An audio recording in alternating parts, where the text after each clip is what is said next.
ಮೇಷರಾಶಿ. ಮೇಷರಾಶಿಯವರಿಗೆ ಈ ದಿನ ಒಳ್ಳೆಯ ಆದಾಯವಿರುವಂತಹ ದಿನ.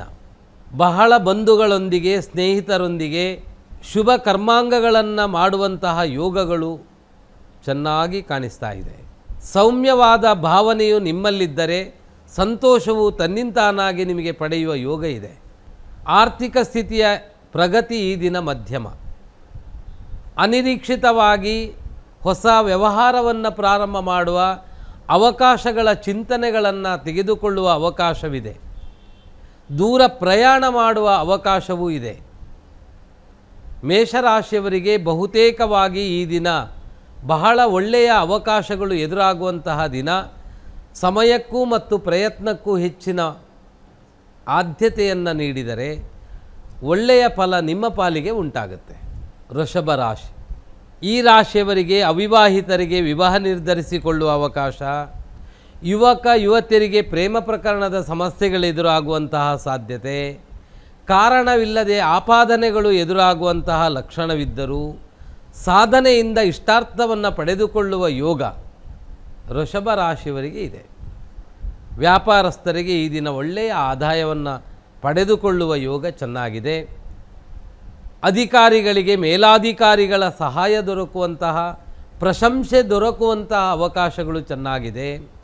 ಆರ್ಥಿಕ ಸ್ಥಿತಿಯ ಒಳ್ಳೆಯ ಪ್ರಗತಿಯನ್ನು ಕಾಣುವ ಸಾಧ್ಯತೆಯೂ ಇದೆ. ರಕ್ಷಣಾ ಇಲಾಖೆಯಲ್ಲಿರುವವರಿಗೆ ಮೇಲಾಧಿಕಾರಿಗಳಿಂದ ಪ್ರಮೋಷನ್ ಸಂಬಂಧಪಟ್ಟಂತಹ ಅವಕಾಶಗಳು ಎದುರಾಗುವ ಲಕ್ಷಣವಿದೆ. ತಾವು ಈ ದಿನ ಮಾಡಬೇಕಾದ ದೈವಿಕ ಆರಾಧನೆ, ಸೂರ್ಯನಾರಾಯಣ ದೇವರ ಪ್ರಾರ್ಥನೆ ಮಾಡಿ, ಹಾಗೆ ದುರ್ಗಾದೇವಿಯ ಆರಾಧನೆಯಿಂದ ಶುಭ ಫಲ. ಮಿಥುನ ರಾಶಿ. ಸೌಮ್ಯ ಗುಣದವರಾದ ನೀವು ಈ ದಿನ ಕೆಲವು ಜಾಣತನದಲ್ಲಿ ಸಂಪಾದನೆ ಮಾಡುವ ಅವಕಾಶಗಳು ಎದುರಾಗುತ್ತೆ. ಆರ್ಥಿಕ ಸ್ಥಿತಿಯಲ್ಲಿ ಪ್ರಗತಿಯನ್ನು ಕಾಣುವ ಒಳ್ಳೆಯ ಯೋಗಗಳಿದೆ. ಈ ಮಧ್ಯದಲ್ಲಿ ಭೂಮಿಯ ಸಂಬಂಧಪಟ್ಟ ವ್ಯಾಜ್ಯಗಳು ಎದುರಾಗುವ ಸಾಧ್ಯತೆಗಳು ಇದೆ. ದೂರ ಪ್ರಯಾಣ ಮಾಡುವ ಅವಕಾಶಗಳಿದೆ. ದಾಂಪತ್ಯದಲ್ಲಿ ತುಸು ಕಿರಿಕಿರಿಗಳುಂಟಾಗುವ ಲಕ್ಷಣಗಳೂ ಇದೆ. ವ್ಯವಹಾರದ ನಿಮಿತ್ತ ಪತಿಪತ್ನಿಯರು ದೂರವಾಗಿರುವಂಥ ಅವಕಾಶಗಳು ಒದಗಿ ಬರುವ ಅವಕಾಶಗಳು ಉಂಟಾಗಬಹುದು. ಈ ದಿನ ವ್ಯಾಪಾರಿಗಳಿಗೆ ಆದಾಯದಲ್ಲಿ ಒಳ್ಳೆಯ ಅವಕಾಶಗಳು ಎದುರಾಗುತ್ತೆ. ಬಹಳ ದಿನದಿಂದ ನಿರೀಕ್ಷೆ ಮಾಡಿದ ಸಂಪತ್ತು ಪ್ರಾಪ್ತಿಯಾಗುವಂತಹ ಸಾಧ್ಯತೆ ಇದೆ. ಮಿಥುನ ರಾಶಿಯವರಿಗೆ ಬಹುತೇಕವಾಗಿ ಈ ದಿನ ಶುಭ ಫಲಗಳು ಅಧಿಕಗೊಳ್ಳುವಂತಹ ಅವಕಾಶ ಕಾಣಿಸ್ತಾ ಇದೆ. ತಾವು ಈ ದಿನ ಮಾಡಬೇಕಾದ ದೈವಿಕ ಆರಾಧನೆ, ಗುರು ಆರಾಧನೆಯನ್ನು ಮಾಡಿ, ಸತ್ಯನಾರಾಯಣ ದೇವರ ಪ್ರಾರ್ಥನೆಯನ್ನು ಮಾಡುವುದು ಬಹಳ ಒಳ್ಳೆಯದು. ಕರ್ಕಾಟಕ ರಾಶಿ. ಈ ರಾಶಿಯವರಾದ ನಿಮಗೆ ಈ ದಿನ ಸೂರ್ಯೋದಯದಲ್ಲಿ ನಷ್ಟ ಸಂಭವ. ಆರ್ಥಿಕ ಸ್ಥಿತಿಯ ಪ್ರಗತಿ, ಮಾತಾಪಿತೃಗಳು ಕೌಟುಂಬಿಕದ ನೆಲೆಯಲ್ಲಿ ಚಿಕ್ಕ ಪುಟ್ಟ ಕಲಹ, ನೀವು ತೆಗೆದುಕೊಳ್ಳುವ ನಿರ್ಧಾರವು ಸರಿ ಅನಿಸಿಕೊಳ್ಳುವುದು ಕಷ್ಟವಾಗಬಹುದು. ಆರ್ಥಿಕ ಸ್ಥಿತಿಯ ಏರಿಪೇರುಗಳು ಕಾಣುವಂತಹ ಸಾಧ್ಯತೆ ಇದೆ. ಮಾನಸಿಕ ಖಿನ್ನತೆಗಳು ಕಾಣುವ ಸಾಧ್ಯತೆ ಇದೆ. ಅನ್ಯರಿಂದ ನಿಂದೆಗೊಳಪಡುವಂತಹ ಲಕ್ಷಣಗಳು ಕಾಣಿಸ್ತಾ ಇದೆ. ಅದರಿಂದ ತಾವು ಈ ದಿನ ಬಹಳ ಸೌಮ್ಯವಾಗಿ ಅವಶ್ಯವಾಗಿರುವ ವಿಚಾರಗಳಿಗೆ ಹೆಚ್ಚಿನ ಆದ್ಯತೆಯನ್ನು ಕೊಟ್ಟರೆ ಒಳ್ಳೆಯ ಫಲಗಳನ್ನು ನೀವು ಪಡೆಯುವ ಸಾಧ್ಯತೆ ಉಂಟಾಗುತ್ತೆ. ತಾವು ಮಾಡಬೇಕಾದ ಈ ದಿನದ ದೈವಿಕ ಆರಾಧನೆ, ಶನಿದೇವರ ಸೇವೆಯನ್ನು ಮಾಡಿ, ಎಳ್ಳೆಣ್ಣೆಯನ್ನು ಶಿವ ದೇವಸ್ಥಾನಕ್ಕೆ ಕೊಟ್ಟು ರುದ್ರಾಭಿಷೇಕವನ್ನು ಮಾಡಿ. ಸಿಂಹರಾಶಿ. ನಿಮಗೆ ಈ ದಿನ ಒಳ್ಳೆಯ ಅವಕಾಶಗಳು ಎದುರಾಗುವ ಸಾಧ್ಯತೆ ಇದೆ. ಅವಿವಾಹಿತರಿಗೆ ವಿವಾಹ ನಿರ್ಧರಿಸಿಕೊಳ್ಳುವ ಅವಕಾಶಗಳು ಚೆನ್ನಾಗಿದೆ. ನಿಮ್ಮದೇ ಸರಿ ಅಂದುಕೊಳ್ಳುವ ನಿರ್ಧಾರದಿಂದ ಸ್ವಲ್ಪ ಧನನಷ್ಟ ಯೋಗಗಳನ್ನು ಕಾಣುವ ಲಕ್ಷಣವಿದೆ.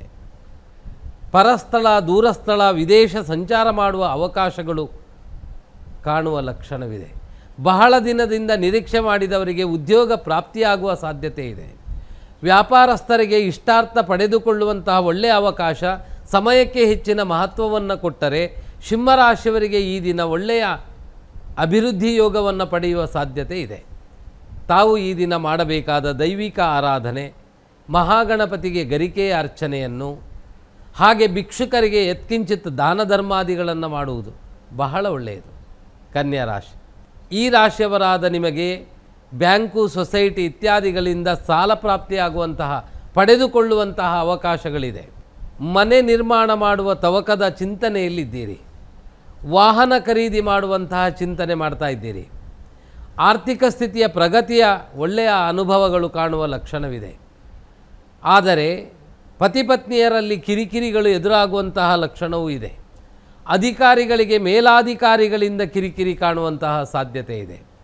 ಅದರಿಂದ ಕನ್ಯಾ ರಾಶಿಯವರು ಸಮಾಧಾನವಾಗಿ ಚಿಂತನಾ ಮಂಥನವನ್ನು ಮಾಡಿ ಈ ದಿನವನ್ನು ಕಾರ್ಯನಿರ್ವಹಿಸಿದರೆ ಒಳ್ಳೆಯ ಫಲ ನಿಮ್ಮ ಪಾಲಿಗೆ ಉಂಟಾಗುತ್ತೆ. ತಾವು ಮಾಡಬೇಕಾದ ಈ ದಿನದ ದೈವಿಕ ಆರಾಧನೆ, ಸುಬ್ರಹ್ಮಣ್ಯ ದೇವರ ಪ್ರಾರ್ಥನೆಯನ್ನು, ನಾಗದೇವರ ಆರಾಧನೆಯನ್ನು ಮಾಡುವುದು ಒಳ್ಳೆಯದು.